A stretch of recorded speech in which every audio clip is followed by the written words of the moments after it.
everyone, and welcome back to another episode of Geeking Around. I'm your host, Lewis Michael. Make sure you like and subscribe to help support this channel, and let's get into this. Xbox Series S versus PlayStation 5 versus Nintendo Switch. Which is best for gamers? To help you decide which game console is best for gamers this holiday season, we're breaking down the differences where each system overlaps in this article, and also make sure to check out the top 10 holiday gifts ideas for gamers in 2022. Alright, so we're gonna skip the overview because most likely you already know about Xbox and PlayStation, Nintendo Switch. So let's start out with the pros and cons. Xbox Series X, X, and S. Pro: the Xbox Series X is perhaps the ideal system for playing well-known cross-platform series like Call of Duty and Assassin's Creed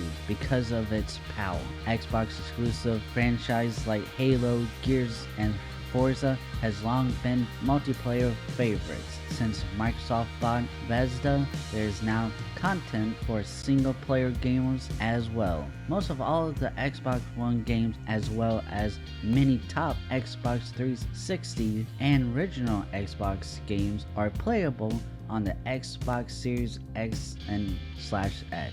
It gets so few X, S, I think they can come up with a pedal name, which has the most complete backward capability of all three systems. The ability to fully utilize Xbox Game Pass may be the biggest benefit of purchasing an Xbox Series X. More than 300 games can be downloaded or streamed to an Android or an iOS smartphone with this $15 per month membership. No matter where you play, your progress is saved.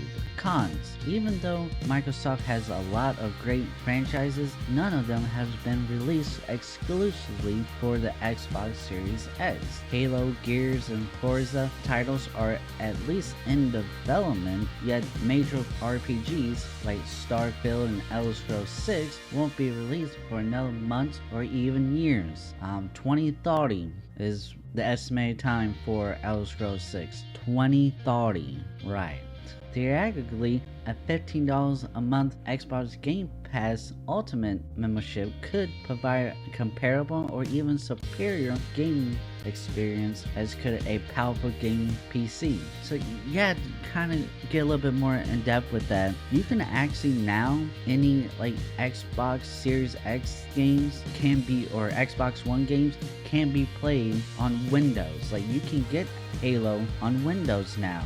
And so if you're needing a computer and a gaming station or gaming system, it might be cheaper to buy one real good, save the money, and buy one good, powerful computer. Alright, now to PlayStation 5. Pros: the PS5 is a powerful console overall, but it stands out for two things in particular: access to Sony's exclusive series and the DualSense controller. The list of titles that Sony has exclusive publishing rights to includes God of War, Horizon, The Last of Us, Spider-Man, Demon's Souls, Gran Turismo, Ghost of Tsushima, and the list goes on and on. Thanks to our outstanding game designs and best production standards, these games have frequently topped the best of lists during the previous generation. The PS5 DualSense controller explores some of the most inventive and subtle haptics on the market. The controller adapted triggers can also become resilient, adding a level of realism in everything from firing shotguns to web streaming in New York City. Cons: the PS5 is the toughest of the three consoles to buy right now. Sony console lack vision for the future. With the Nintendo Switch, you can pick it up, take it with you. You can stream an Xbox game almost anywhere. A PS5 game is bound to your TV or to a PC or a smartphone screen on your local network. Neither of its subscription services feel as as good as Xbox Game Pass. The PlayStation 5 is a really powerful console. It's just that. It's just a console. There's nothing about, it's not, it may not be really a con, but it's just that there's a lack of what's for the future. Now there is the PlayStation VR, which like at one time was really big and everyone was into it, but then it just kind of died off after a while, and I think that's the fact that there was a lack of actual good games. Like there was some good games coming out, but no one was pushing it. We wanted Sword Art Online VR. Nintendo Switch Pros. The ability to pick up your console and play your games wherever you are is a groundbreaking concept. The Switch indeed performs as smoothly as Netflix claims. When you pick up the console, it turns into a handheld device. Pick it up, plug it into the dock, and your game appears on a TV. If you live in a home where there's just one TV, it's tough to optimize how much of a game changer this can be. It's also important to note that the Switch is home to several truly outstanding games like The Legend of Zelda, Breath of the Wild, and Super Mario Odyssey. Both are considered the best games of the decade. Also, there is the Nintendo Switch Lite for a cheaper cost. Nintendo Switch has created some of the best games like Breath of the Wild and Super Mario Odyssey, and they are great looking games too. And despite the limited power that the Nintendo Switch has, which is down here in the cons. The Switch is the least powerful of the three consoles because it is the oldest. The Switch is not just built using older parts. It is also intended to be a considerably lower-end device. Contrary to the PS5 and the Xbox Series X boost of 4K 60 frames per second, the Switch only offers 720p in hand mode and 1080p when docked to a TV. Most games also only support 30 frames per second. Although it may appear it be just an aesthetic consideration, having an Ultra HD TV makes a significant difference. Not a con, but more of a wish list for the mythical Nintendo Switch Pro is for the console to have an LTE function, so like you can put in a SIM card and then you have cellular service to it and you can play online anywhere you go. Yeah, you can. Like if you have a smartphone, you have a personal hotspot, and you can tether it to it. That works too. But I feel like there should be at least one version. Of course, it'd be more expensive to have an LTE with it, and a docking station with a powerful graphics card and processor inside of it. When the Switch is docked, they get a boost of performance. Although it wouldn't be as powerful as the Xbox Series X or the PlayStation 5, the actual power will take the Switch to a new height. Yeah, like something like the Microsoft Surface book, where you can detach the screen, you have a tablet, and it's still has the processor but a weaker graphics card or a GPU, but when you put it back on the base, it gets a more powerful GPU or graphics card, gives the performance a huge boost. And I think that's something that Nintendo Switch could easily do. They could switch out the USB-C, charges it for a Thunderbolt port, and do something like the Razer Core device, where you can plug in your own GPU or graphics card and then plug that into your computer, and then it makes your computer even more powerful to run huge games or do stuff like video editing or 3D modeling, like really huge performance. That's something yeah, it wouldn't be still as powerful, I think, whatever they do, but it still would give it a huge boost of power.